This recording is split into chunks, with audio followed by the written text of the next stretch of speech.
북한 라선 경제특구에서 충격적인 사건이 발생했습니다. 1억 달러가 하루아침에 사라지면서 고위 간부들이 연쇄 실종되기 시작했는데요. 김정은 정권은 이례적으로 중국과의 모든 무역 거래를 전면 중단하며 강경 대응에 나섰습니다. 하지만 그 와중에 한 남자가 목숨을 걸고 탈출을 감행했습니다. 바로 라선 무역 담당 부위원장 최성호. 그는 어떻게 북한 당국의 삼엄한 감시망을 뚫고 두만강을 건널 수 있었을까요? 그리고 1억 달러 실종 사건의 진실은 과연 무엇이었을까요? 구독 버튼과 좋아요를 지금 바로 눌러주시면 한 남자의 절망적인 탈출기가 지금부터 시작됩니다. 저는 라선 경제특구 무역 담당 부위원장으로 일했습니다. 매일 아침 사무실에 들어서면 중국인 사업가들이 줄을 서서 기다리고 있었죠. 계약서에 도장을 찍는 순간까지도 늘 불안했습니다.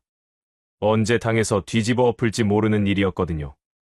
라선은 북한의 유일한 경제특구였어요. 중국과 러시아 국경에 인접한 이 도시는 외화벌이의 최전선이었습니다.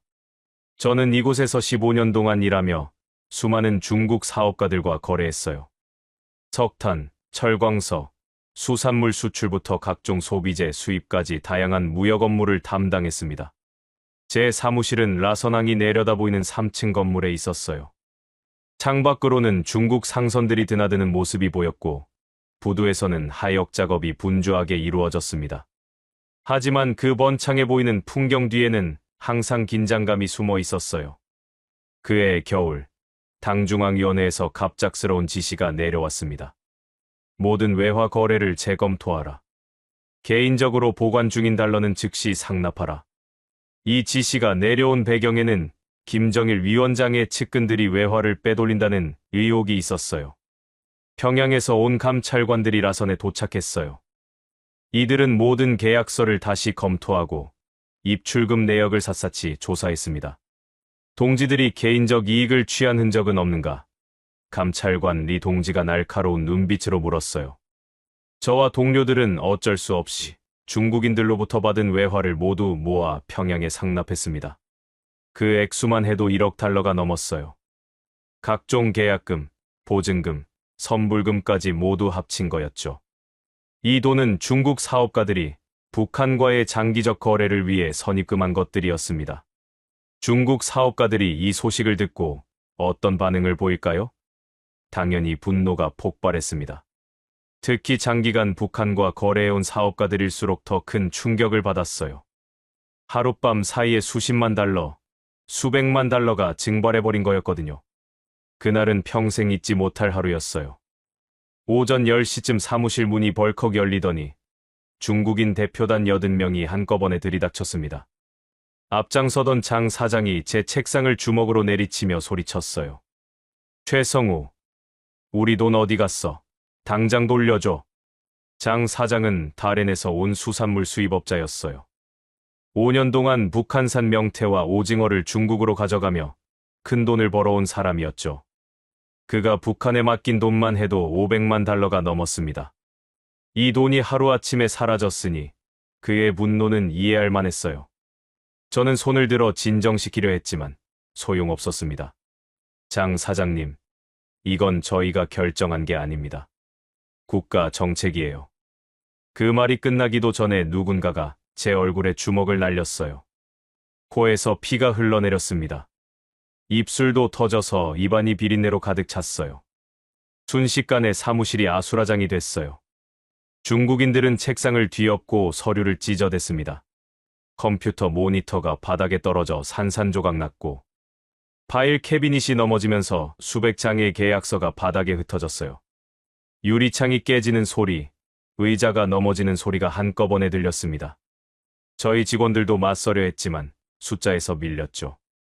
박 과장이 중국인 2명에게 둘러싸여 맞고 있었고 김 계장은 구석에 몰려 웅크리고 있었어요. 여직원들은 무서워서 복도로 피해 나갔습니다.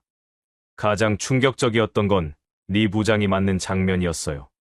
중국인 3명이 둘러싸고 번갈아 가며 주먹질을 하는데 리 부장은 그냥 웅크린 채 맞고만 있었습니다. 얼굴이 피투성이가 된 채로 말이에요. 안경이 깨져서 한쪽 눈 위로 피가 흘러내렸습니다. 왕 부사장이라는 중국인이 제게 달려들었어요. 내가 책임자냐? 우리 공장 건설비 5억 위안 어디 갔어? 저는 벽에 등을 대고 밀려났습니다. 계약서대로 하겠습니다. 시간을 주세요. 하지만 그는 제 목깃을 잡고 흔들어댔어요. 시간이 어디 있어? 우리도 중국에서 빚을 내서 투자한 거야. 왕 부사장의 얼굴이 새빨갛게 달아올랐습니다. 당신들이 약속을 어겨놓고 시간을 달라고? 말도 안 돼. 그의 침이 제 얼굴에 튀었어요. 저는 그 혼란 속에서 간신히 뒷문으로 빠져나왔습니다. 복도에서 숨을 고르며 생각했어요. 이제 당에 방패막이 없다면 언젠가 저도 희생양이 될 게 분명하다고 말이죠. 사무실에서 들려오는 고함 소리를 들으며 저는 처음으로 탈출을 진지하게 고민하기 시작했습니다. 그날 오후 보안부에서 연락이 왔어요. 최성호 부위원장, 내일 아침 9시에 출두하라. 짧은 한마디였지만 그 의미는 명확했습니다. 조사가 시작된 거였어요. 보안부 조사라는 건 대부분 기소로 이어집니다. 특히 이런 큰 사건에서는 말이에요. 저녁에 집에 돌아가는 길에 동네 사람들의 시선이 달라진 걸 느꼈어요. 평소에는 부위원장님 하며 공손하게 인사하던 사람들이 고개를 돌려버렸습니다.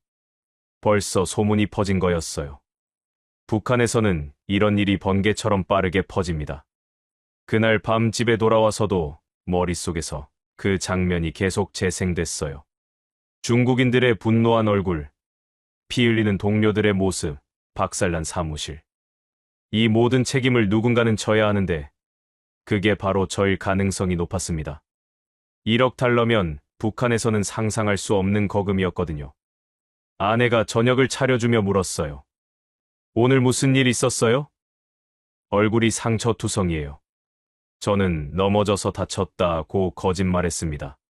진실을 말할 수는 없었어요. 아내까지 불안하게 만들고 싶지 않았거든요. 하지만 속으로는 이미 탈출 계획을 세우기 시작했습니다. 이 상황에서 버틸 수 있는 시간이 얼마나 될까요? 아마 며칠, 길어야 몇 주 정도일 거라고 생각했어요. 보안부 조사가 시작되면 빠져나올 방법이 없었습니다. 다음 날 아침 출근하니 사무실 분위기가 완전히 바뀌어 있었습니다. 동료들은 서로 눈도 마주치지 않았고 모두가 조용히 자기 일만 하고 있었어요. 누구든 책임을 져야 한다는 분위기가 사무실 전체를 짓누르고 있었습니다. 평소 시끄럽던 사무실이 도서관처럼 조용했어요. 폭력 사태 이후 평양에서 조사관들이 내려왔습니다. 그들의 첫 질문이 무엇이었는지 아세요? 누가 책임을 질 것인가? 였어요. 저는 그 순간 제 운명을 직감했습니다. 검은 정장을 입은 3명의 조사관이 회의실에 앉아 있었어요. 분위기부터가 살벌했습니다. 조사관 박동진은 50대 초반의 마른 남자였어요. 철퇴 안경을 쓰고 있었는데 그 안경 너머로 보이는 눈빛이 차가웠습니다. 옆에 앉은 김동진은 더 젊었지만 표정이 굳어 있었어요. 마지막 조사관인 이동진은 말수가 적었지만 가장 무서워 보였습니다. 조사관 박동지가 저를 따로 불러 말했어요. 최성호 동지, 이번 사건의 심각성을 알고 있겠지. 그의 시선이 제게 고정됐습니다. 중국 동지들의 손해를 어떻게 보상할 건가? 누군가는 책임을 져야 한다. 테이블 위에는 두꺼운 조사 파일이 놓여 있었어요. 저는 모든 절차를 규정대로 진행했습니다. 저는 최대한 차분하게 답변했어요. 계약 체결부터 자금 관리까지 모든 과정이 당의 지시에 따른 것이었습니다. 하지만 박 동지의 표정은 변하지 않았어요. 그 말은 협박과 다르지 않았어요. 당에서는 이미 저를 희생양으로 정해놓은 상태였습니다. 1억 달러라는 거금이 사라진 상황에서 누군가는 총사령을 받을 수도 있는 일이었거든요. 국가재산횡령죄는 북한에서 사형에 해당하는 중죄였어요. 박 동지는 계속해서 압박했습니다. 계약 체결 과정에서 개인적 이익을 취했을 가능성도 있지 않나. 이건 완전히 억지였어요. 저는 모든 절차를 규정대로 진행했었거든요. 하지만 조사관들에게는 그런 건 중요하지 않았어요. 책임자만 필요했을 뿐이었습니다. 동지, 솔직히 말해보라. 중국인들과 사적으로 주고받은 돈이 있지 않나? 김 동지가 끼어들었어요. 접대비 명목으로 받은 달러는 없나? 선물로 받은 것들은? 이런 식으로 계속 몰아붙였습니다. 저는 강하게 부인했습니다. 그런 일은 절대 없었습니다. 모든 거래는 공식 절차를 통해 이루어졌어요. 개인적으로 받은 돈은 한 푼도 없습니다. 하지만 그들의 표정을 보니 이미 결론을 내려놓고 있다는 걸 알 수 있었어요. 매일 밤 술잔에 의지하며 버텼습니다. 소주 한 병을 비우고 나서야 잠시 현실을 잊을 수 있었어요. 하지만 술이 깨면 다시 그 무서운 현실이 기다리고 있었습니다. 머릿속에서는 계속 같은 생각이 돌았어요. 이대로 잡혀가면 끝이다. 조사가 계속되면서 주변 사람들의 태도도 변했어요. 평소 친하게 지내던 동료들도 저와 거리를 두기 시작했습니다. 식당에서 만나도 인사만 하고 지나갔어요. 아무도 연루되고 싶지 않았던 거죠. 어느 날 밤, 아내가 잠든 옆에서 아이의 얼굴을 가만히 바라봤어요. 만약 제가 잡혀가면 이 아이는 어떻게 될까요? 정치범의 자식이라는 낙인이 찍히면 평생 고생하며 살아야 합니다. 아내도 마찬가지고요. 직장에서 쫓겨나고 사회적으로 매장당할 거였어요. 아이가 자면서 작은 손을 움직이는 걸 보며 가슴이 미어졌어요. 이 아이에게 부끄럽지 않은 아버지가 되고 싶었는데 결국 범죄자의 아버지가 되어버린 거였어요. 물론 제가 실제로 범죄를 저지른 건 아니었지만 북한에서는 그런 구분이 의미가 없었습니다. 그때 결심했어요. 차라리 스스로 선택한 길에서 끝내겠다고 말이죠. 잡혀서 죽을 바에야 탈출을 시도하다 죽는 게 낫겠다고 생각했습니다. 적어도 가족에게는 아버지가 자유를 찾아 떠났다고 말할 수 있지 않을까요? 다음 날 아침 화장실에서 거울을 보니 완전히 다른 사람 같았어요. 눈 밑에 검은 다크서클이 생겼고 뺨은 푹 꺼져 있었습니다. 몸무게도 5kg 이상 빠진 것 같았어요. 이렇게 계속 있다가는 정말 미쳐버릴 것 같았어요. 조사가 본격화되면 고문도 당할 수 있었거든요. 그날 오후 또 다른 조사관이 찾아왔어요.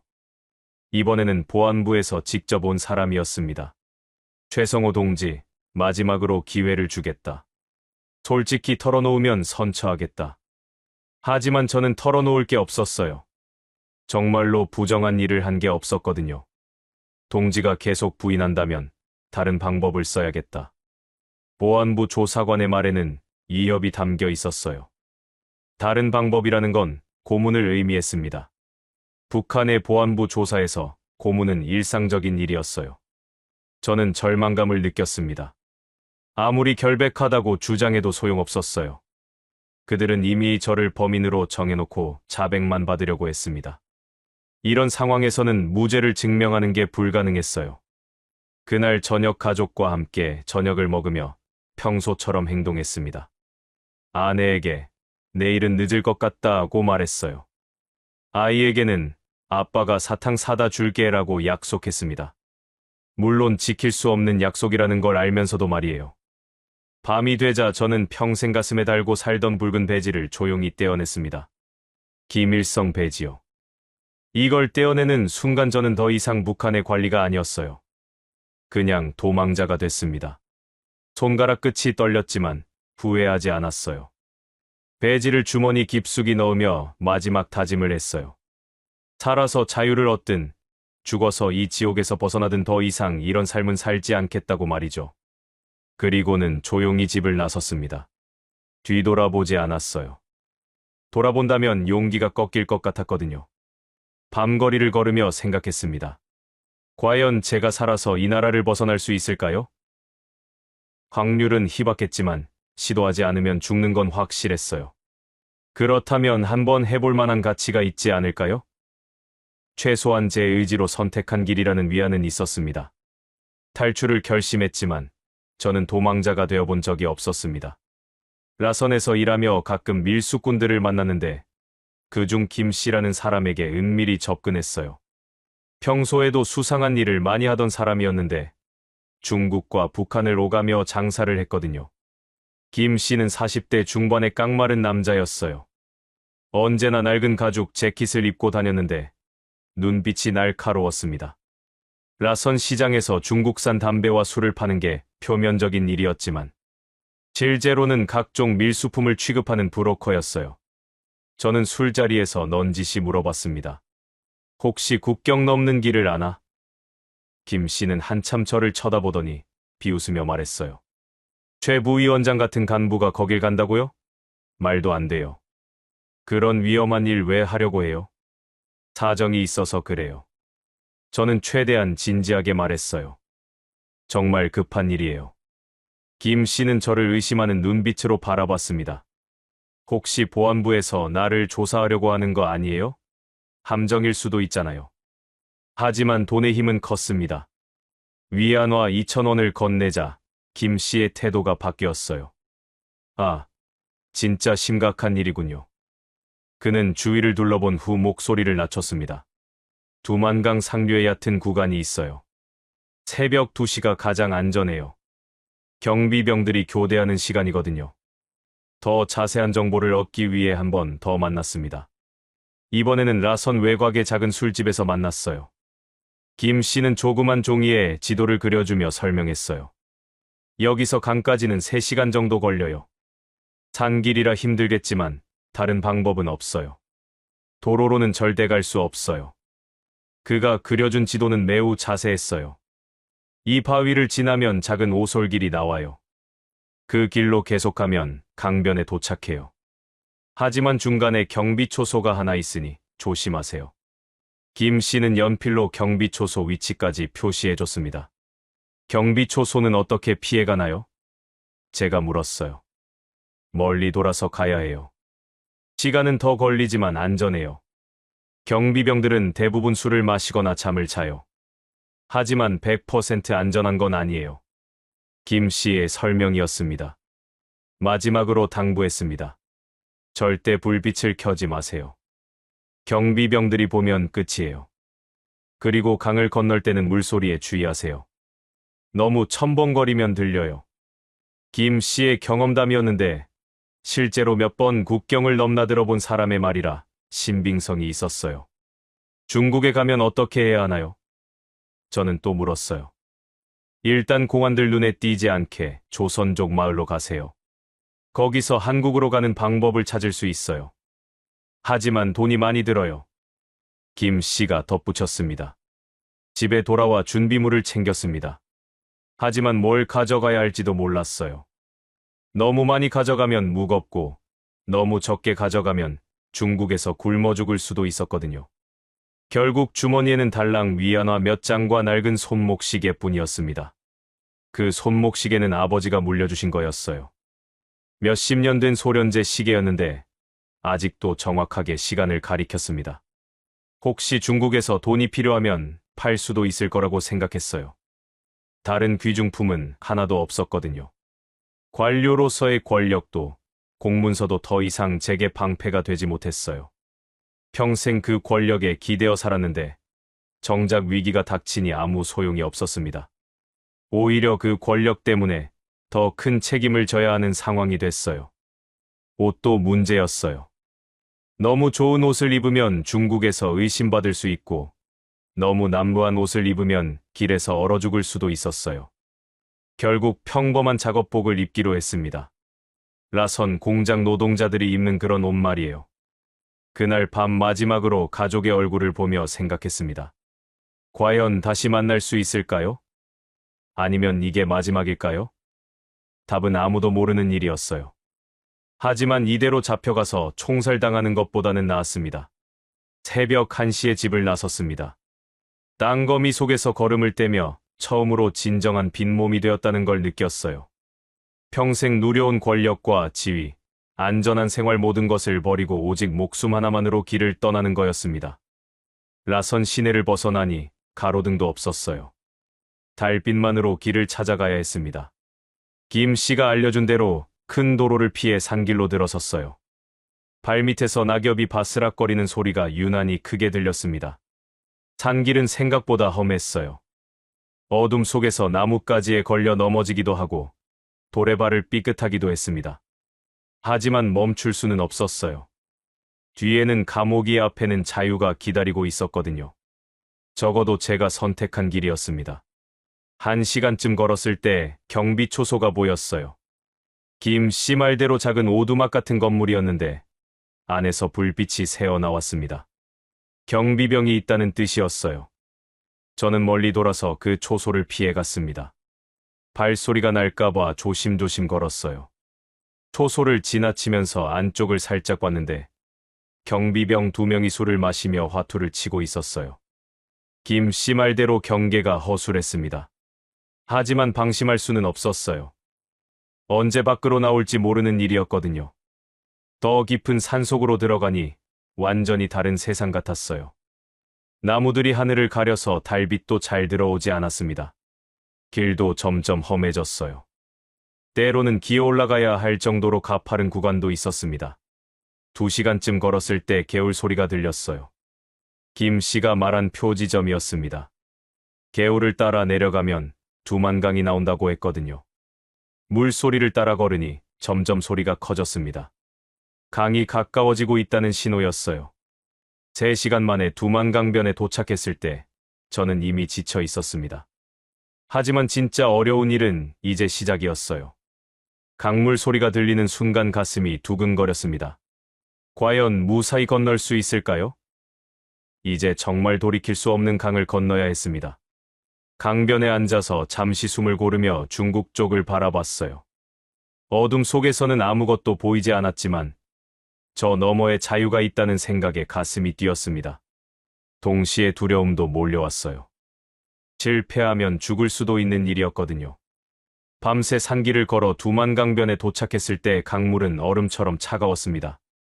12월 중순의 두만강이었거든요. 물에 손을 담가 보니 순식간에 감각이 사라졌어요. 이런 찬물에 몸을 담그고 강을 건너야 한다니 생각만 해도 끔찍했습니다. 강폭은 생각보다 넓었어요. 50m는 좋게 되어 보였습니다. 김 씨가 말한 얕은 구간이라고 했는데 어둠 속에서는 물의 깊이를 가늠할 수 없었어요. 물살도 꽤 빨라 보였습니다. 겨울이라 수량이 적다고 했는데도 이 정도였어요. 강 건너편 중국 쪽을 바라보니 경계병들의 담배불이 어둠 속에 점점이 보였습니다. 하나, 둘, 셋. 최소한 3명은 있는 것 같았어요.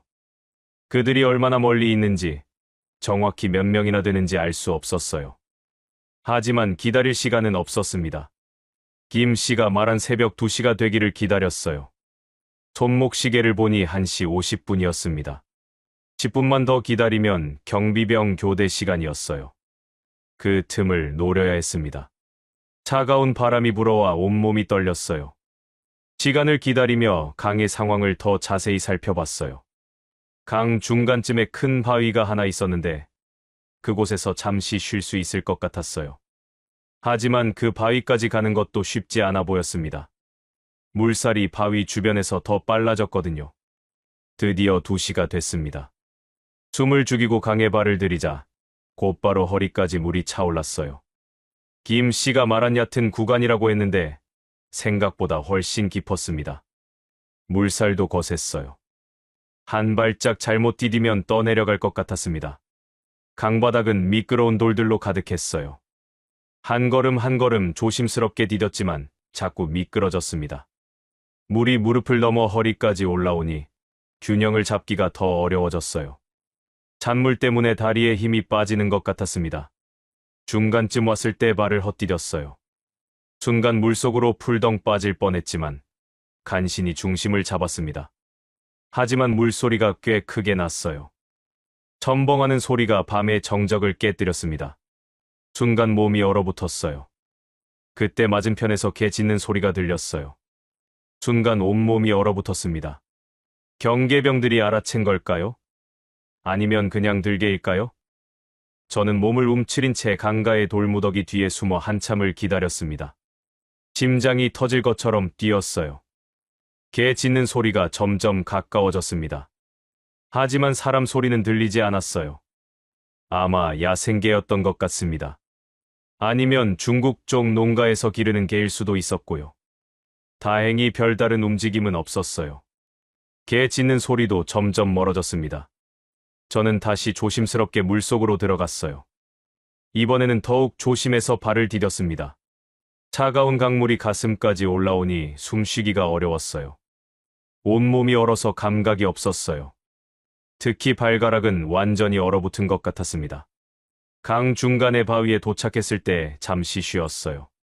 바위 위에 올라서니 다리가 덜덜 떨렸습니다. 추위 때문이기도 했지만 긴장감 때문이기도 했어요. 여기서 중국 땅까지는 절반 정도 남았습니다. 바위에서 중국 쪽을 다시 살펴봤어요. 경계병들의 담배불이 여전히 보였지만 움직임은 없었어요. 아직 들키지 않은 것 같았습니다. 하지만 방심할 수는 없었어요. 언제 순찰을 돌지 모르는 일이었거든요. 다시 물속으로 들어가 나머지 구간을 건넜어요. 이번에는 물이 더 깊었습니다. 목까지 올라왔어요. 거의 헤엄을 쳐서 건너야 할 정도였습니다. 옷이 물을 머금어 무거워졌고 움직임이 더욱 둔해졌어요. 마침내 중국 땅에 발을 디뎠을 때 정신이 멍해졌어요. 축축한 흙을 밟으며 뒤를 돌아봤습니다. 북쪽 하늘에는 불빛 하나 없었어요. 제가 평생 살던 세상이 완전히 어둠 속에 묻혀 있었습니다. 라선의 불빛도 보이지 않았어요. 젖은 옷은 금세 얼어붙기 시작했어요. 12월의 한기가 뼛속까지 파고들었습니다. 하지만 감동스러웠어요. 드디어 북한을 벗어났다는 사실이 믿기지 않았거든요. 정말로 해낸 거였어요. 적어도 첫 번째 관문은 통과한 셈이었습니다. 그런데 안도할 틈은 없었어요. 뒤에서 경계병들의 고함 소리가 들려왔거든요. 거기 누구야? 누군가가 제 발자국을 발견한 모양이었어요. 총성은 없었지만 발자국 소리가 점점 가까워지는 것 같았어요. 김 씨가 알려준 버려진 헛간을 찾아 뛰었습니다. 어둠 속에서 길을 잃을 뻔했지만 다행히 찾을 수 있었어요. 허름한 나무 헛간이었는데 문이 반쯤 열려 있었습니다.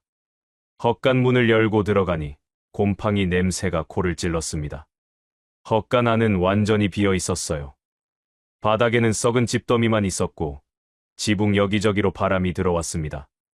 하지만 숨을 곳이 있다는 것만으로도 다행이었어요. 저는 구석진 곳에 몸을 웅크리고 앉았습니다. 그곳에서 떨리는 손으로 호주머니를 뒤져 담배 한 갑을 꺼냈어요. 하지만 불을 붙일 수도 없었습니다. 불빛이 보이면 들킬 수 있거든요. 어둠 속에서 담배만 입에 물고 있었어요. 담배의 냄새라도 맡고 싶었거든요. 살아야 한다는 생각만 계속 반복했습니다. 그때 깨달았어요. 북한에서 간부였던 저는 더 이상 보호받는 사람이 아니라 단지 한 명의 도망자일 뿐이라는 사실을 말이에요. 하지만 후회하지 않았습니다. 적어도 제 의지로 선택한 길이었거든요. 중국 땅에 발을 들였지만 위험은 끝나지 않았습니다.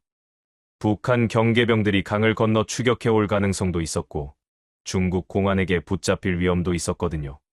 탈북자를 잡으면 북한으로 송환하는 게 중국의 정책이었어요.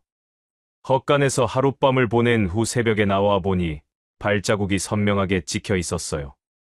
눈이 내린 게 아니라 서리가 내린 거였는데 제 발자국이 고스란히 드러나 있었습니다. 이건 너무 위험했어요. 누구든 이 자국을 보면 사람이 지나간 걸 알 수 있었거든요. 근처 개울에서 진흙을 파서 발자국을 지웠습니다. 손이 얼어서 감각이 없었지만 어쩔 수 없었어요. 그리고는 다른 방향으로 가짜 발자국을 만들어 놨어요. 혹시 추격자가 있다면 헷갈리게 하려고 말이에요. 영화에서 본 대로 해봤지만 잘 됐는지는 모르겠더라고요. 주변을 둘러보니 중국 동북 지역의 전형적인 농촌 풍경이었어요. 멀리 옥수수밭이 보였고 여기저기 농가들이 산재해 있었습니다. 하지만 대부분 빈집 같아 보였어요. 굴뚝에서 연기가 나는 집은 몇 채 되지 않았습니다. 며칠 동안 버려진 건물들을 전전하며 숨어 지냈습니다. 중국 동북 지역에는 폐가가 많았어요. 한족들이 떠나고 조선족들도 도시로 이주하면서 비어있는 집들이 곳곳에 있었거든요. 그런 집들에서 하루씩 머물렀어요. 첫 번째 밤을 보낸 집은 조선족 농가였어요. 몇 년 전에 주인이 떠난 것 같았는데 집 안에 한국어로 쓴 달력이 남아 있었습니다. 온돌도 있었지만 불을 피울 수는 없었어요. 연기가 나면 들킬 수 있었거든요. 먹을 것은 거의 없었어요. 가끔 밭에서 얼어붙은 배추나 물을 훔쳐 먹는 게 전부였습니다. 중국 농민들이 겨울에 대비해 땅에 묻어둔 채소들이었어요. 물은 개울에서 떠서 마셔야 했고요. 맛은 없었지만 굶지는 않을 수 있었습니다. 가장 힘든 건 추위였어요. 젖은 옷이 마를 틈이 없었거든요. 밤에는 몸이 덜덜 떨려서 잠을 잘 수가 없었어요. 이러다가 얼어 죽는 것 아닌가 하는 생각이 들었습니다. 특히 발가락과 손가락 끝이 감각이 없어서 동상에 걸린 것 같았어요. 사흘째 되던 날 멀리서 자동차 소리가 들렸어요. 중국 공안차였습니다. 하얀색 승용차에 빨간 경광등이 달려 있었어요. 저는 재빨리 풀숲 속에 몸을 숨겼어요. 차가 천천히 지나가면서 주변을 살펴보는 것 같았습니다. 차 안에는 공안 2명이 타고 있었어요. 하나는 운전을 하고 다른 하나는 창밖을 주의 깊게 살펴보고 있었습니다. 혹시 탈북자를 찾는 건 아닐까 하는 생각이 들었어요. 북한에서 연락이 왔을 수도 있었거든요. 차가 지나간 후에도 한참을 움직이지 않고 기다렸습니다. 혹시 다시 돌아올지 모르거든요. 공안들이 탈북자 수색을 하고 있다는 뜻이었어요. 아마 북한에서 연락이 왔을 거예요. 국경을 넘어온 도주자가 있다고 말이에요. 그때 깨달았어요. 이렇게 계속 숨어 지낼 수는 없다는 걸 말이에요. 좀 더 안전한 곳으로 가야 했습니다. 한국으로 가는 방법을 찾아야 했어요. 하지만 어떻게 가야 할지 막막했습니다. 중국어도 할 줄 모르고 돈도 거의 없었거든요. 넷째 날 저녁, 작은 조선족 마을을 발견했어요. 집이 10여 채 정도 되는 작은 마을이었는데 한 집에서 김치 냄새가 났습니다. 조선족이 사는 집이라는 걸 알 수 있었어요. 배가 너무 고파서 용기를 내어 문을 두드렸습니다. 문을 열고 나온 건 70대 정도의 할머니였어요. 김 할머니라는 분이었는데 저를 보자마자 놀라셨습니다. 어머, 이 추운 날 왜 이렇게 다니세요? 할머니는 제 차림새를 보고 뭔가 이상하다는 걸 눈치채신 것 같았어요. 저는 솔직하게 말씀드렸어요. 북한에서 왔습니다. 도와주세요. 할머니는 잠시 망설이시더니 저를 집 안으로 들여보내주셨어요. 아이고, 고생 많이 했구나. 할머니의 따뜻한 말씀에 눈물이 나올 뻔했습니다. 할머니는 따뜻한 밥을 챙겨주시며 말씀하셨어요. 여기서는 안전하지 않아. 빨리 다른 곳으로 가야 해. 공안들이 자주 순찰을 돌거든. 할머니도 탈북자들의 존재를 알고 계셨어요. 가끔 이런 일이 있었던 모양입니다. 김 할머니는 한국에 친척이 있다고 하셨어요. 한국 가려면 베이징으로 가야 해. 거기서 한국 대사관에 가면 도와줄 거야. 하지만 베이징까지는 기차로 하루 이상 걸리는 거리였어요. 기차표 살 돈도 없었고 신분증도 없어서 기차를 탈 수도 없었습니다. 할머니는 비밀스럽게 말씀하셨어요. 브로커가 있어. 돈을 주면 한국까지 보내준다고 해. 하지만 그 비용이 $10,000가 넘는다고 하셨어요. 제가 가진 위안화로는 턱없이 부족한 금액이었습니다. 그래도 연락처는 알아두라며 종이에 적어주셨어요. 그날 밤 할머니 집 창고에서 잤어요. 며칠 만에 따뜻한 곳에서 잘 수 있어서 감사했습니다. 할머니가 주신 소미불을 덮고 누운이 꿈을 꾸는 것 같았어요. 하지만 너무 오래 머물 수는 없었습니다. 할머니에게 피해가 갈 수 있었거든요. 다음 날 아침 할머니는 낡은 옷가지를 주시며 말씀하셨어요. 이거라도 입고 가거라. 그리고 이거. 봉투 하나를 건네주셨는데 안에 위안화 500원이 들어 있었어요. 할머니 같은 시골 사람에게는 큰 돈이었을 거예요. 저는 고개를 숙여 인사드렸습니다. 할머니, 고맙습니다. 한국 가면 꼭 은혜를 갚겠습니다. 할머니는 눈시울을 붉히며 말씀하셨어요. 은혜는 무슨? 같은 민족끼리 도와야지. 조심해서 가거라. 할머니와 헤어진 후 저는 베이징 방향으로 걸음을 옮겼습니다. 걸어서 갈 수는 없는 거리였지만 일단 그 방향으로 가야 했어요. 길에서 트럭이라도 얻어 탈 수 있을지 모르거든요. 한국이라는 꿈의 땅이 점점 현실로 다가오고 있었습니다. 중국에서 몇 달을 떠돌다 우여곡절 끝에 한국으로 들어왔을 때 공항에서 내리자마자 정장을 입은 사람들이 저를 기다리고 있었어요. 최성호 씨죠. 저희와 함께 가시죠. 인천공항의 첫인상부터 압도적이었어요. 천장이 높고 넓은 공간, 번쩍이는 바닥, 그리고 수많은 사람들이 자유롭게 오가는 모습. 북한의 어떤 건물과도 비교할 수 없는 규모와 현대적인 시설이었습니다. 하지만 구경할 시간은 없었어요. 조사실은 서울 시내의 한 건물에 있었어요. 회색빛 벽과 긴 테이블, 그리고 형광등이 환하게 켜진 밋밋한 공간이었어요. 창문도 없고 시계도 없어서 시간 감각을 잃기 쉬운 곳이었습니다. 책상 위에는 녹음기와 두꺼운 파일들이 놓여 있었어요. 첫 질문은 예상했던 것이었습니다. 왜 탈출했습니까? 조사관 박 씨가 차분한 목소리로 물었어요. 저는 깊게 숨을 쉬고 대답했습니다. 1억 달러 사건 때문입니다. 희생양으로 지목됐거든요. 그때부터 제 긴 이야기가 시작됐어요. 중국인 사건과 무슨 관련이 있습니까? 또 다른 조사관 김 씨가 끼어들었어요. 저는 모든 것을 털어놨습니다. 중국인 대표단의 난동, 상납으로 사라진 돈, 희생양으로 지목된 저, 그리고 탈출을 결심한 이유까지 말이에요. 조사는 하루 종일 계속됐습니다. 라선에서 구체적으로 어떤 일을 했습니까? 중국 사업가들의 이름을 기억합니까? 북한 내부 정보를 더 알고 있습니까? 질문이 끝없이 이어졌어요. 하지만 저는 최대한 성실하게 답변했습니다. 조사관들은 묵묵히 받아 적었어요. 때로는 제 말을 의심하는 듯한 표정을 짓기도 했지만 대체로 진지하게 들어주었습니다. 증명할 수 있는 자료가 있습니까? 다른 증인은 없습니까? 같은 질문도 있었지만 이해할 만했어요. 가장 어려운 질문은 가족에 관한 것이었어요. 가족들은 지금 어떤 상황입니까? 탈출 사실을 알고 있습니까? 다시 만날 계획이 있습니까? 이런 질문들을 받을 때마다 가슴이 아팠어요. 아내와 아이를 두고 온 죄책감이 몰려왔거든요. 점심시간에 나온 도시락을 보고 깜짝 놀랐습니다. 밥에 반찬이 여러 가지 들어 있었어요. 김치, 계란말이, 불고기, 콩나물 무침, 시금치나물까지. 북한에서는 명절에도 보기 힘든 음식들이었거든요. 조사관들은 맛있게 드세요 라고 자연스럽게 말했어요. 북한에서는 이런 음식을 자주 먹었습니까?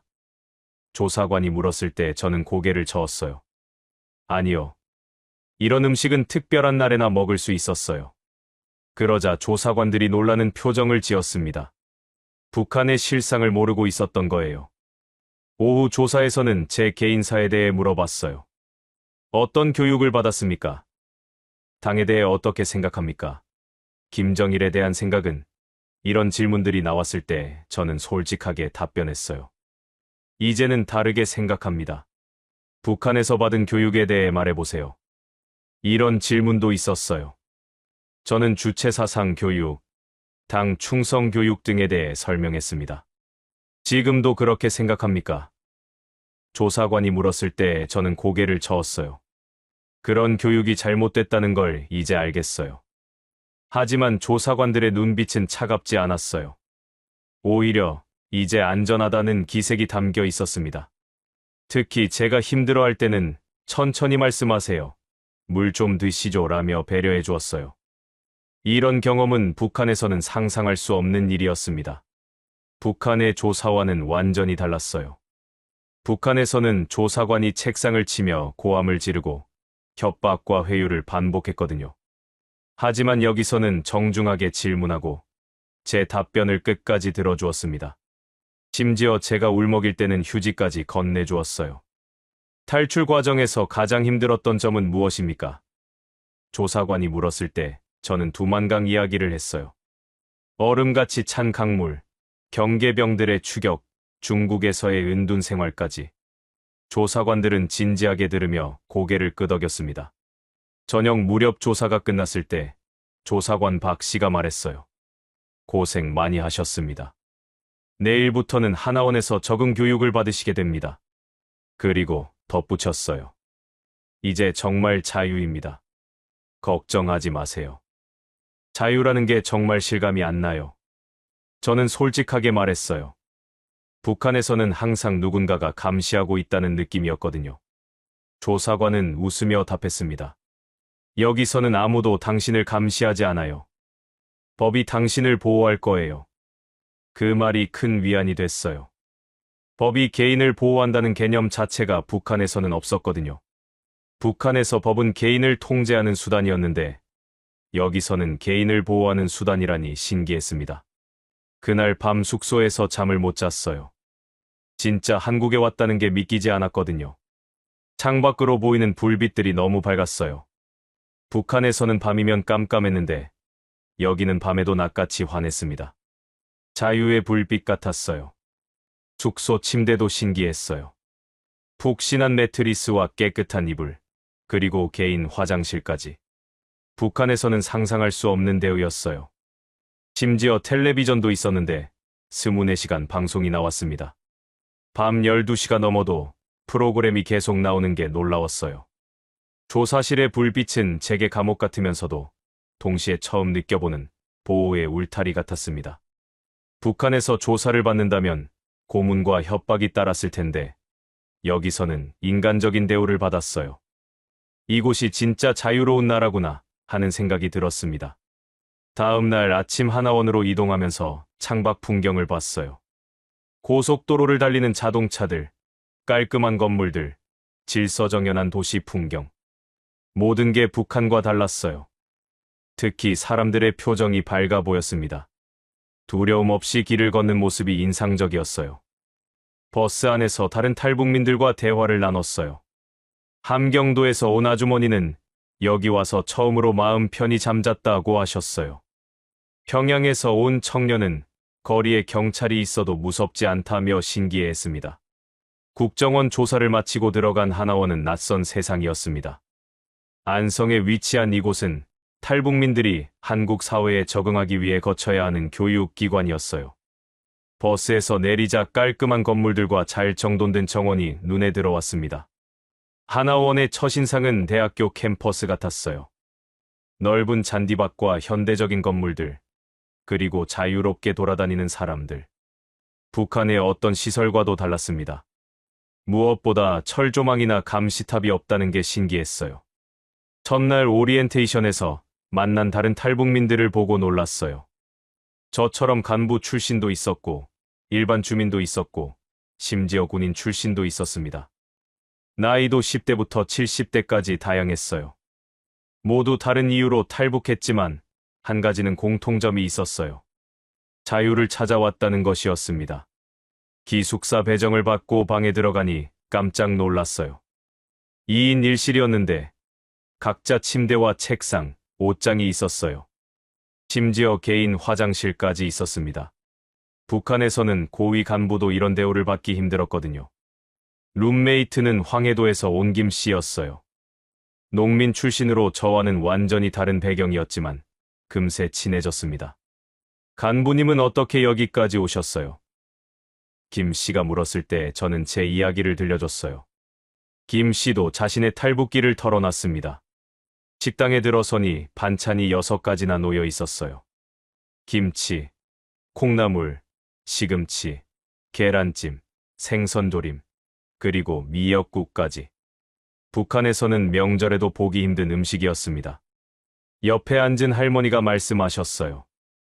여기서는 매일 이렇게 나와. 처음엔 나도 믿기지 않았어. 첫 식사 때 가장 놀란 건 밥을 남겨도 된다는 것이었어요. 북한에서는 밥 한 톨도 남기면 안 됐거든요. 쌀 한 톨에도 농민의 정성이 담겨 있다. 무조건 다 먹어야 했어요. 하지만 여기서는 배부르면 남겨도 괜찮다고 했습니다. 밥을 먹으면서 다른 사람들과 대화를 나눴어요. 함경도에서 온 이 씨는 굶주림 때문에 탈북했다고 했고, 평양에서 온 박 씨는 정치적 이유 때문이라고 했어요. 각자의 사연은 달랐지만 모두 힘든 과정을 거쳐 여기까지 왔다는 점은 같았습니다. 강의실에서는 강사가 자유롭게 질문을 받았어요. 궁금한 게 있으면 언제든 물어보세요. 저는 용기를 내어 물었습니다. 왜 국가를 비판하지 않습니까? 정부 정책에 반대 의견을 말해도 됩니까? 강사와 다른 사람들이 모두 웃었어요. 여기서는 자유롭게 의견을 말할 수 있어요. 정부를 비판해도 잡혀가지 않아요. 강사의 대답이었습니다. 그때 알았어요. 이곳은 말로 인해 끌려갈 필요가 없는 곳이라는 걸 말이에요. 북한에서는 상상조차 할 수 없는 일이었습니다. 한국 역사 시간에는 놀라운 사실들을 배웠어요. 전쟁 후 폐허가 된 한국이 어떻게 이렇게 발전했는지, 민주화가 어떤 과정을 거쳐 이루어졌는지 말이에요. 북한에서 배운 것과는 완전히 다른 내용이었습니다. 이게 진실이었구나 하는 생각이 들었어요. 한국도 독재 시절이 있었어요. 하지만 국민들이 민주화 운동을 통해 자유를 쟁취했죠. 강사의 설명이었습니다. 북한에서는 남조선은 미군의 식민지라고 배웠는데 실제로는 국민이 자유를 위해 싸운 나라였던 거예요. 경제 교육 시간에는 시장 경제에 대해 배웠어요. 개인이 사업을 할 수 있고 돈을 벌 수 있고 재산을 가질 수 있다는 설명을 들었습니다. 북한에서는 모든 게 국가 소유였는데 여기서는 개인 소유가 보장된다는 게 신기했어요. 개인이 회사를 차릴 수도 있나요? 제가 물었어요. 물론이죠. 법만 지키면 누구든 사업을 할 수 있어요. 강사의 답변이었습니다. 북한에서는 개인 사업이라는 개념 자체가 없었거든요. 모든 경제활동은 국가가 통제했어요. 컴퓨터 교육도 받았는데 처음 마우스를 잡아봤어요. 화면에 있는 아이콘을 클릭하면 프로그램이 실행되는 게 마법 같았습니다. 인터넷이라는 것도 처음 알았어요. 전 세계와 연결되어 있다는 설명을 듣고 머리가 어지러웠습니다. 이 작은 기계로 미국에 있는 사람과도 대화할 수 있어요. 강사가 시연해 보이며 말했어요. 컴퓨터 화면에 외국인이 나타나서 실시간으로 대화하는 모습을 보고 충격받았습니다. 북한에서는 외국과의 연락 자체가 금지였거든요. 언어 교육에서는 남한말을 배웠어요. 북한에서 쓰던 말과 다른 표현들이 많았거든요.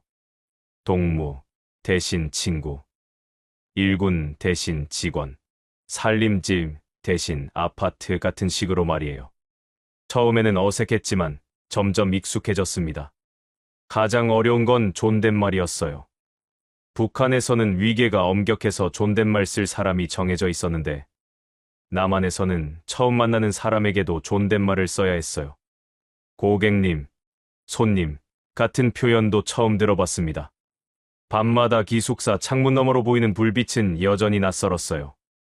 하지만 점점 그 불빛이 나를 감시하는 게 아니라 지켜주고 있다는 사실에 익숙해졌습니다. 북한에서는 밤에 불빛이 보이면 감시당한다는 의미였는데 여기서는 안전함을 뜻했어요. 주말에는 자유시간이 있었어요. 하나원 안에서만 있어야 했지만 그래도 자유였습니다. 도서관에서 책을 읽을 수도 있었고 운동장에서 배구를 할 수도 있었어요. 무엇보다 아무도 저를 감시하지 않는다는 게 좋았습니다. 도서관에서 처음으로 자유롭게 책을 읽어봤어요. 북한에서는 허가된 책만 읽을 수 있었는데 여기서는 어떤 책이든 마음대로 읽을 수 있었습니다. 세계사 책을 읽으며 북한에서 배운 것들이 얼마나 왜곡되었는지 알게 됐어요. 3개월의 교육 과정이 끝나갈 무렵 진로 상담을 받았어요. 어떤 일을 하고 싶으세요? 상담사가 물었습니다. 저는 정직하게 일하며 살고 싶다고 답했어요. 라선에서의 일을 생각하면 복잡한 일은 하고 싶지 않았거든요. 하나원을 나와 처음으로 향한 곳은 서울타워였습니다. 자원봉사자 정 선생님이 서울을 한눈에 보려면 남산에 가야 한다고 추천해 주셨거든요. 지하철을 타고 명동역에서 내려 남산 케이블카를 탔어요. 공중에 매달린 채로 올라가는 게 처음에는 무서웠습니다. 지하철 자체가 처음이었어요. 땅 밑으로 이렇게 큰 터널을 뚫고 기차가 다닌다는 게 믿기지 않았습니다. 북한에서는 평양에만 지하철이 있다고 배웠는데 서울의 지하철은 규모가 완전히 달랐어요. 노선도를 보니 거미줄처럼 복잡하게 연결되어 있었습니다. 지하철 안에서 사람들을 관찰했어요. 모두가 자연스럽게 스마트폰을 보거나 책을 읽고 있었습니다. 큰 소리로 떠드는 사람도 없었고 질서정연하게 승하차했어요. 북한에서는 대중교통에서도 긴장한 표정이었는데 여기서는 모두가 편안해 보였습니다. 남산 언덕을 오르자 발밑으로 펼쳐진 야경이 한눈에 들어왔어요. 무수한 불빛들이 강물처럼 흐르며 끝없이 이어졌습니다. 한강이 도시를 가로지르며 흐르고 그 양쪽으로 빌딩들이 촘촘히 들어서 있었어요. 라선에서는 한밤중이면 도시 전체가 캄캄했는데 서울은 밤에도 낮처럼 환했습니다. 처음 보세요. 옆에 있던 정 선생님이 물었어요. 저는 고개를 끄덕였습니다. 북한에서는 이런 풍경을 상상할 수 없었어요. 눈앞에 빗줄기 속에서 수십 년 동안 어둠 속에 살던 제 과거가 서서히 지워지는 것 같았어요. 서울타워 전망대에서 사방을 둘러봤습니다. 동쪽으로는 잠실의 고층 빌딩들이, 서쪽으로는 여의도의 금융가가, 남쪽으로는 강남의 화려한 네온사인들이 보였어요. 북쪽으로는 경복궁과 청와대 방향이 있었는데 그곳도 평화로워 보였습니다. 저기 보이는 게 한강이에요. 정 선생님이 가리켜 주셨어요. 강 위로 다리들이 보석처럼 반짝이고 있었습니다. 반포대교, 한남대교, 성수대교. 이름도 처음 들어보는 다리들이었어요. 북한의 두만강과는 비교가 안 되는 웅장함이었습니다. 전망대에는 다른 관광객들도 많았어요. 가족 단위로 온 사람들, 연인들, 외국인 관광객들까지. 모두가 자유롭게 사진을 찍고 대화를 나누고 있었습니다. 아무도 누군가를 경계하거나 감시하지 않았어요. 이런 자연스러운 풍경이 신기했습니다. 망원경으로 더 자세히 둘러봤어요. 동대문 시장의 불빛, 홍대 앞의 젊은이들, 강변의 한강공원까지. 각각의 장소마다 사람들이 살아가는 모습이 보였어요. 모두가 자유롭게 움직이고 자유롭게 선택하며 사는 것 같았습니다. 야경이 예쁘죠? 옆에서 사진을 찍던 아주머니가 말을 걸어왔어요. 네, 정말 아름다워요. 저는 솔직하게 답했습니다. 처음 서울에 오셨나 봐요. 아주머니가 물었을 때 저는 네, 지방에서 올라왔어요 라고 대답했어요. 아주머니는 친절하게 서울의 명소들을 알려주셨어요. 경복궁도 가보세요. 한국의 전통을 느낄 수 있어요. 그리고 한강공원에서 치킨 먹는 것도 서울의 묘미죠. 북한에서는 낯선 사람과 이런 대화를 나누는 게 불가능했는데 여기서는 자연스러웠어요. 서울타워에서 내려와 명동거리를 걸었습니다. 밤 10시가 넘었는데도 거리는 사람들로 북적였어요. 쇼핑하는 사람들, 음식을 먹는 사람들, 그냥 구경하는 사람들까지. 북한에서는 밤 9시면 모든 상점이 문을 닫는데 여기서는 밤늦게까지 문을 열고 있었어요. 길거리 음식을 파는 포장마차들도 신기했어요. 붕어빵, 호떡, 떡볶이, 순대. 달콤하고 매콤한 냄새가 코를 자극했습니다. 정 선생님이 붕어빵을 사주셨는데 뜨거운 팥소가 입안에서 녹았어요. 맛있어요. 네, 정말 맛있어요. 화장품 가게에도 들어가 봤어요. 색색깔의 립스틱과 향수들이 진열되어 있었는데 직원이 친절하게 시향해 볼 수 있게 해주었어요. 북한에서는 화장품 자체가 사치품이었는데 여기서는 누구나 자유롭게 살 수 있는 일상용품이었어요. 지하철로 숙소에 돌아가는 길에 창밖으로 보이는 풍경을 계속 봤어요. 한강을 건널 때는 다리 위의 조명이 물에 반사되어 반짝였습니다. 강변에는 자전거를 타는 사람들, 산책하는 사람들도 보였어요. 밤늦은 시간인데도 자유롭게 활동하는 모습이 인상적이었어요. 숙소에 도착해서 창문을 열고 밤 공기를 마셨어요. 서울의 야경이 여전히 눈에 아른거렸습니다. 수많은 불빛들이 각각 누군가의 삶을 의미한다고 생각하니 가슴이 벅찼어요. 그 불빛 중 하나가 이제 제 것이기도 하다는 생각에 감동했습니다. 그날 밤 잠들기 전에 생각했어요. 이제 정말 자유로워졌구나. 서울타워에서 본 그 광활한 도시가 제가 살아갈 터전이라는 게 믿기지 않았어요. 라선의 어둠에서 서울의 불빛으로 정말 꿈같은 일이었습니다. 며칠 후 정 선생님이 스마트폰을 건네주며 배달 앱을 깔아보라고 했습니다. 작은 화면에 여러 가지 아이콘들이 있었는데 그중 하나를 눌러보라고 하셨어요. 배달이 민족이라는 앱이었는데 화면에 수백 가지 음식 메뉴가 나타났습니다. 스마트폰 자체가 신기했어요. 손바닥 크기의 작은 기계로 전화도 하고 인터넷도 되고 심지어 음식 주문까지 할 수 있다니. 북한에서는 휴대전화도 일부 특권층만 사용할 수 있었는데 여기서는 누구나 가지고 있었어요. 이걸 누르면 음식이 집까지 온다고요? 저는 믿기지 않는다는 표정으로 물었어요. 네, 30분 안에 따뜻한 음식이 도착해요. 정 선생님의 설명이었습니다. 저는 치킨을 주문해 봤어요. 버튼 하나를 누르자 정말로 30분 만에 음식이 도착했습니다.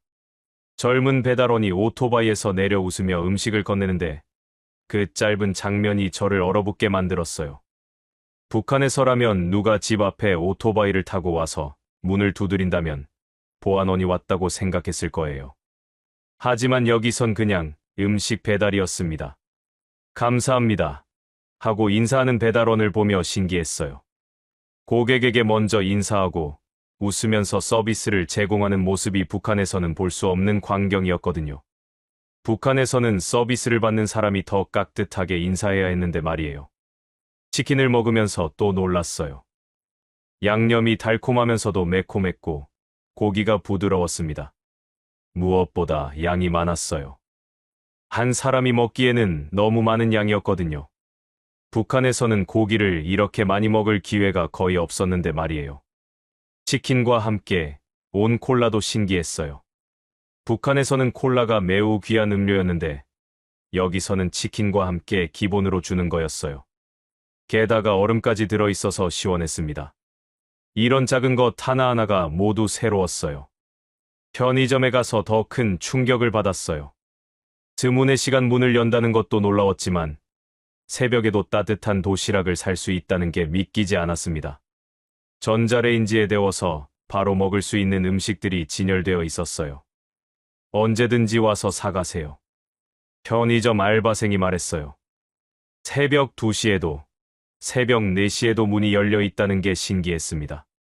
북한에서는 밤 9시면 모든 상점이 문을 닫는데 여기서는 밤에도 낮과 똑같이 물건을 살 수 있었어요. 라면 코너에서 놀랐어요. 종류가 수십 가지나 됐거든요.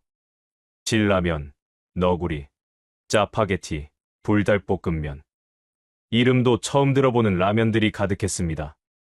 북한에서는 라면 자체가 귀한 음식이었는데 여기서는 선택할 수 있을 만큼 많았어요. 아이스크림 냉동고도 신기했어요. 여름도 아닌데 수십 종류의 아이스크림이 있었거든요. 북한에서는 아이스크림을 여름에만, 그것도 특별한 날에만 먹을 수 있었는데 여기서는 겨울에도 언제든지 사 먹을 수 있. 지하철을 타고 이동하면서 또 놀랐어요. 교통카드 하나면 버스든 지하철이든 자유롭게 탈 수 있었거든요. 환승도 무료였어요. 북한에서는 이동할 때마다 신분증을 확인하고 허가를 받아야 했는데 여기서는 그런 제약이 전혀 없었습니다. 지하철역에서 버스킹하는 사람들을 봤어요. 기타를 치며 노래하는 청년, 바이올린을 연주하는 아저씨, 춤을 추는 아이들까지. 사람들이 돈을 던져주기도 하고 박수를 쳐주기도 했어요. 누구도 허가를 받지 않고 자유롭게 공연하는 모습이 신기했습니다. 저렇게 해도 경찰이 안 잡아가요? 정 선생님께 물었어요. 아니요. 합법적인 거예요. 신고만 하면 누구나 할 수 있어요. 북한에서는 허가 없이 공연하면 즉시 체포되는데 여기서는 오히려 장려하는 분위기였어요. 대형마트에 갔을 때는 정말 기절할 뻔했어요. 축구장만한 공간에 온갖 물건들이 가득했거든요. 식료품부터 전자제품, 의류, 생활용품까지 없는 게 없었어요. 북한에서는 상상할 수 없는 규모와 종류였습니다. 과일 코너에서 충격받았어요. 사과, 배, 포도, 딸기, 바나나, 오렌지. 계절에 상관없이 모든 과일이 있었거든요. 북한에서는 제철 과일도 구하기 어려웠는데 여기서는 전 세계 과일을 1년 내내 살 수 있었어요. 이 바나나가 필리핀에서 온 거예요. 직원이 설명해줬는데 지구 반대편 과일을 이렇게 쉽게 살 수 있다는 게 놀라웠어요. 북한에서는 중국산 사과도 귀했는데 여기서는 전 세계가 시장이었어요. 병원에 갔을 때는 정말 놀랐어요. 의료보험이 있으면 치료비가 거의 들지 않는다는 설명을 들었거든요. 북한에서는 병원에 가려면 뇌물을 줘야 했고 약도 직접 구해야 했는데 여기서는 국가가 의료비를 지원해준다니 믿기지 않았어요. MRI, CT 같은 검사도 보험이 적용돼요. 간호사의 설명이었는데 북한에서는 들어보지도 못한 검사들이었어요. 의료 기술의 차이도 엄청났지만 무엇보다 국가가 국민의 건강을 책임진다는 개념이 신기했습니다. 약국에서도 놀랐어요. 처방전 없이도 살 수 있는 약들이 진열되어 있었거든요. 두통약, 감기약, 소화제 등등. 북한에서는 약 하나 구하기도 어려웠는데 여기서는 마트에서 우유 사듯 약을 살 수 있었어요. 내가 알던 세상이라는 기준이 송두리째 바뀌는 순간들이었습니다. 먹고 싶을 때 언제든지 먹을 수 있고, 가고 싶은 곳에 언제든지 갈 수 있고, 아플 때 치료받을 수 있다는 게 당연한 일이라니. 이런 게 진짜 인간다운 삶이구나 하는 생각이 들었어요. 길에서 만난 사람들의 표정도 북한과 달랐어요. 두려움이 없는 얼굴들이었어요. 웃으면서 대화하고 자유롭게 의견을 말하고 아무런 제약 없이 생활하는 모습이 인상적이었습니다. 이런 자연스러운 일상이 북한에서는 꿈 같은 일이었거든요. 마지막으로 찾은 곳은 광화문이었습니다. 정 선생님이 한국의 심장부를 보려면 광화문 광장에 가봐야 한다고 추천해 주셨거든요. 지하철 5호선을 타고 광화문역에서 내리니 웅장한 광장이 펼쳐져 있었어요. 광화문 광장의 첫인상은 압도적이었어요. 넓은 석조 광장 한가운데 세종대왕 동상이 우뚝 서 있었고 그 뒤로 경복궁의 웅장한 모습이 보였습니다. 북한의 김일성 광장과는 완전히 다른 분위기였어요. 무겁고 엄숙한 게 아니라 자유롭고 평화로운 느낌이었습니다. 세종대왕 동상 앞에서 아이들이 웃으며 사진을 찍고 있었습니다. 부모들이 아이들에게 저분이 한글을 만드신 세종대왕이야 라고 설명해주는 소리가 들렸어요. 자유롭게 뛰노는 아이들의 모습이 북한과는 너무 달랐습니다. 북한에서는 김일성 동상 앞에서 경건하게 절을 해야 했는데 여기서는 아이들이 자연스럽게 동상 주변에서 놀고 있었어요. 무거운 분위기가 아니라 평화롭고 따뜻한 분위기였습니다. 이게 정상적인 모습이구나 하는 생각이 들었어요. 동상 뒤쪽으로 가니 한글의 역사를 설명하는 전시관이 있었어요. 한글 창제 과정과 세종대왕의 업적을 자세히 설명해 놓았는데 북한에서 배운 것과는 다른 내용들이 많았습니다. 특히 백성을 위한 문자라는 철학이 인상 깊었어요. 광장 한쪽에서는 시위가 열리고 있었어요. 노동자의 권익을 보장하라는 구호를 외치며 평화롭게 집회를 하고 있었습니다. 처음에는 무서웠어요. 북한에서는 반정부 구호를 외치면 즉시 체포되거든요. 하지만 경찰들도 그냥 지켜보고만 있었어요. 저런 시위를 해도 괜찮나요? 정 선생님께 물었어요. 물론이죠. 평화적인 시위는 헌법으로 보장된 권리예요. 정말 놀라웠습니다. 정부를 비판하고 개선을 요구하는 것이 권리라니 북한에서는 상상조차 할 수 없는 일이었어요. 시위 참가자들을 가까이서 봤는데 모두 평범한 사람들이었어요. 젊은 직장인, 중년 아주머니, 심지어 학생들도 있었습니다. 북한에서는 시위라고 하면 국가가 조직한 반미 집회뿐이었는데 여기서는 시민들이 자발적으로 참여하는 거였어요. 경복궁 방향을 바라봤어요. 조선왕조의 궁궐이 현대적인 빌딩들 사이에 자리 잡고 있었습니다. 전통과 현대가 조화롭게 어우러진 모습이 인상적이었어요. 북한에서는 옛것을 부정하고 새것만 추구했는데 여기서는 역사를 소중히 여기는 것 같았어요. 청와대가 있는 북쪽을 봤어요. 대통령이 살고 일하는 곳이지만 특별히 삼엄해 보이지 않았습니다. 사람들이 자유롭게 오가고 있었어요. 북한에서는 김정일이 있는 곳은 접근조차 할 수 없었는데 여기서는 대통령 집 근처까지 갈 수 있다니 신기했어요. 광장에서 만난 외국인 관광객들도 인상적이었어요. 미국, 일본, 중국, 유럽에서 온 사람들이 자유롭게 관광하고 있었습니다. 북한에서는 외국인을 보기 어려웠는데 여기서는 전 세계 사람들이 자유롭게 왕래하고 있었어요.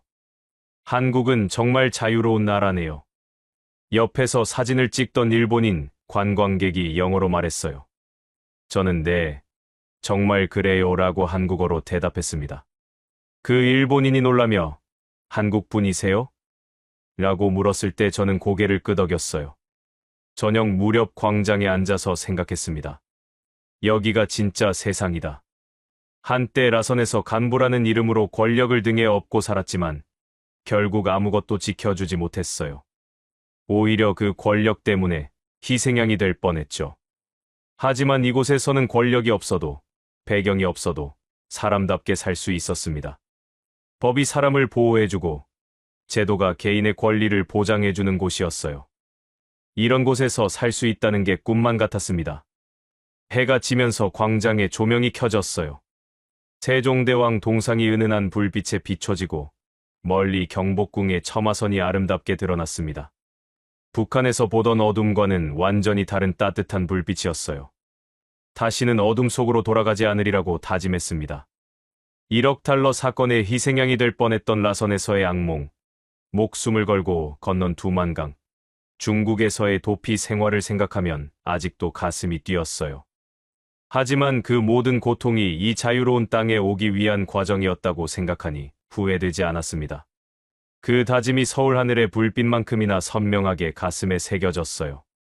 이제 저는 진정한 자유인이었습니다.